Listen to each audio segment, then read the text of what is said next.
여기가 홍해죠. 빨간 라인은 홍해를 건너서 들어오는 선이고 무리바는 이점 됩니다. 이점. 나가는 길이죠. 언제? 40년 광야 생활을 하고 마지막이에요. 이때는 광야 1세대예요. 광야 2세대예요.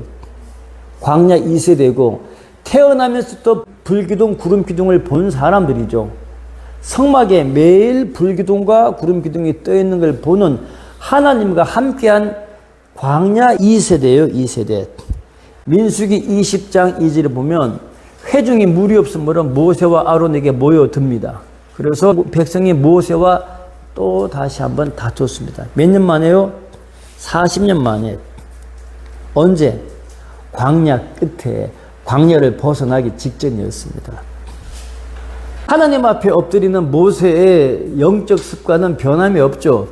모세와 아론이 어떻게 회중 앞을 떠났다고 했습니다. 예수님도 오병이어의 기적이 일어난 다음 사람들이 예수님에게 우리의 왕이 되어주세요. 이 우리들의 배고픔을 해결하는 물질의 능력, 경제의 능력이 있으니 우리의 왕이 되어서 우리의 삶을 해결해 주십시오라고 이렇게 예수님께 모여들 때 예수님은 어떻게 했죠? 무리를 떠나서 한적한 곳으로 갔다고 했습니다. 백성들이 덤벼드니까 모세는 역시 회중 앞을 떠나서 어디로 갔습니까? 회막 문에 이르러서 엎드렸다고 했습니다. 성전에 가서 엎드렸어요. 주님 어떻게 합니까? 그때 하나님은 친절하게 모세에게 답을 주죠. 지팡이를 가지고 형 아론과 함께 회중을 모아라. 그리고 물이 안 나오는 그 반석에게 명령을 해라. 물아 나오너라. 이렇게. 지팡이는 리더십이에요. 너의 리더십으로 백성들을 모아라. 그리고 백성들이 보는 앞에서 담대하게 이런 식으로 반석아 물을 내어라. 비슷한 말씀이 에스겔에 있죠. 마른 뼈들아 하나님의 생기로 살아 일어나 군인이 될지어다. 사방으로부터 생기가 일어나서 이 죽은 자들에게 생기가 들어가 있지어다. 그랬잖아요. 그때 마른 뼈들이 서걱서걱 맞춰지면서 거대한 군인이 된 다음에 그 다음에 생기를 몰아넣어서 바벨론에서 절망해 있는 백성들에게 그들의 군인이 되어줬다 하잖아요. 하나님은 모세에게 명령해라라고 했는데 모세는 이 그림은 어떤 눈입니까? 분노한 눈이죠. 모세는 분노했습니다. 하나님의 일을 하긴 했는데 분노하면서 일을 했어요. 우리도 그럴 때 있지 않습니까? 어차피 하는 건데 웃으면서 할 수 있고 마음으로부터 웃지를 못하면 하긴 하는데 마지못해 하는데 불편함이 얼굴에 드러나기도 하죠. 똑같은 행동인데 본질은 틀리죠. 마음으로부터 감사하며 하는 것 아니면은 어쩔 수 없이 하는 것. 모세는 분노했습니다. 모세는 하나님의 명령대로 여호와 앞에서 지팡이를 잡았습니다. 근데 분노가 그의 입에서 고스란히 나와요. 반역한 너희여 들으라. 우리가 나와 아론이 내가 너희들을 위해서 물을 내야 되겠냐 하면서 모세는 지팡이로 때립니다. 지팡이를 잡는 것까지 순종을 했는데 민수기 20장 10절은 반역이에요. 누가 반역했습니까? 백성은 반역했다고 치고 모세도 그 반역에 함께 반역한 것이에요. 하나님 순종하긴 순종하는데 내 분함은 풀고 가야겠습니다. 하나님이 기뻐한 것도 아니었죠. 모세는 분노해서 손을 들어서 지팡이로 반석을 2번 쳤다고 했습니다. 칠 때 어떻게 쳤을까요? 분노한 사람이 어떻게 할까요? 강원도에 영동고속도로가 처음 날 때 많은 땅이 고속도로에 편입이 되고 보상이 나왔어요. 교회가 헐려나가니까 새 성전을 지어야 될 거 아니에요. 그때 여자 집사님이 부흥회 중에 너무 마음이 뜨거워서 기도를 했습니다. 내가 땅이 보상 나오면 하나님께 감사한 마음으로 보상금의 얼마를 건축 헌금을 내겠습니다 라고 했는데 교회 다니지 않은 믿음 없는 신랑이 그 소리를 소문 듣고 온 거예요. 그리고는 그 헌금을 작정한 아내 앞에서 도끼를 들고 가마솥을 때리는데 세게 때리는데 안 깨지더래. 그래서 두 번째 이렇게 때리는데 도끼를 들고 탁 하고 때리는데 쨍 하고 하늘을 가르는 소리가 나더니 가마솥 뚜껑이 짱 하고 이렇게 깨어지더랍니다. 모세가 그렇게 때린 것이에요. 근데 그 여자 집사님 말씀이 뭐냐 하면 두 번째 그 강력한 도끼질에 가마솥 뚜껑이 쨍 하고 깨어질 때 아하 이제 우리 끝났다.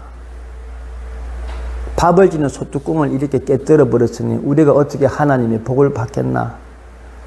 이 도로가 나가지고 교회가 깨어지고 새 교회 건축하겠다고 하는 거기에 분노해가지고 엄청난 땅맞이기의 부자가 그 얼마 안 되는 헌금에 도끼 들고 솥뚜껑을 깨뜨려 버렸으니 쨍 하는 솥뚜껑 깨어지는 소리. 우리의 복이 이제는 끝났다라고 했는데 그 이후의 복이 정말로 그렇게 끝나버리고 말았습니다.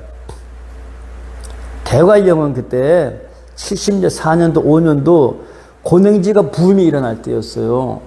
옛날에는 그 배추가 못 나갔는데 고속도로가 뚫리고 그 고속도로로 평창 지역에 고냉지 배추가 서울로 하루 만에 출하가 되는, 하루가 뭐야 몇 시간 만에 출하가 되는 거예요. 그래서 그 경기도 근처에 맥없는 배추 대신에 싱싱한 평창의 고냉지 배추가 서울을 사로잡아서 어마어마한 밭대기 배추 장사가 들어올 때였는데 그 사람들은 수단이 높아요, 낮아요? 고수들이에요, 고수들. 그 고수들이 돈만 벌어갑니까? 심심하면 그 사람들이 와가지고 화투판도 벌어요. 땅 보상받은 부자들이 그 돈 다 얼로 들어갑니까? 그게 밭대기로 땅 사가는 그 거강꾼들이 그 뭡니까? 그 배추도 사가고 주머니 돈도 들어가는 그 돈으로 다 쓸려 들어가 버렸다고 하더라고요. 그게 팩트인데 진실은 뭐예요? 소뚜껑 깨는 순간 분노의 무리바의 반석을 두 번씩 들어서 치는 순간 백성들에 대한 거역이에요? 아니면 하나님의 말씀에 대한 거역이에요? 반역한 너희여 들으라. 아니에요. 하나님께서 지팡이를 들고 반석에 명하여 말하라. 말해서 나의 영광을 드러내라라고 했는데 쇼맨도 아니고 반역한 너희는 들으라. 우리가 너희를 위해서 이 반석에서 물을 내라. 하나님에 대한 거역이었어요. 우리의 불순종이, 우리의 불평이, 때로는 우리의 절망이 하나님 보시기에 얘가 나를 못 믿고 스스로 이렇게 내가 아니라 무언가를 더 두려워하고 거기에 엎어져 있구나. 하나님께서 영적으로 보면 이건 반역일 수가 있습니다. 말씀과 믿음에 담대히 서시기를 축원합니다. 물은 나왔어요. 물은 나왔는데 하나님은 무리바에서 이렇게 말씀합니다. 너희가 나를 믿지 아니하고 내 거룩함을 나타내지 아니한고로 너는 내가 이 회종들에게 준 땅으로 인도하여 드리지 못하리라 라고 말씀합니다. 여긴 어디죠? 느보산 꼭대기에서 이게 사해예요. 사해 물이 쫄아서 얼마 안 보이네 이제. 요 가장 짧은 게 여리고까지 거리고 요게 예루살렘까지 거리예요. 예루살렘 올리브 동산. 모세가 여리고를 빤히 바라보고 넘어갔습니까? 못 넘어갔습니까? 이때 모세가 기도하죠. 나로 건너가게 하소서. 근데 하나님은 어떻게 합니까? 나의 거룩함을 나타내지 아니한구로 너에게 주었던 사명을 어떻게 해요? 여호수아에게 넘기겠다. 모세가 하나님의 부름을 받을 때 기력이 쇠했습니까? 안 쇠했습니까? 쇠하지 않았어요. 꼿꼿한 채로 하나님이 이제는 여호수아가 일을 해야 하니까 오늘 밤 와 하면 그냥 가는 것이었어요. 이게 여리고를 빤히 바라보면서도 불구하고 가지 못한 것, 하나님의 거룩함을 드러내지 않았기 때문입니다. 항상 하나님의 영광과 거룩함을 마음에 새기시기를 축원합니다. 기도합니다.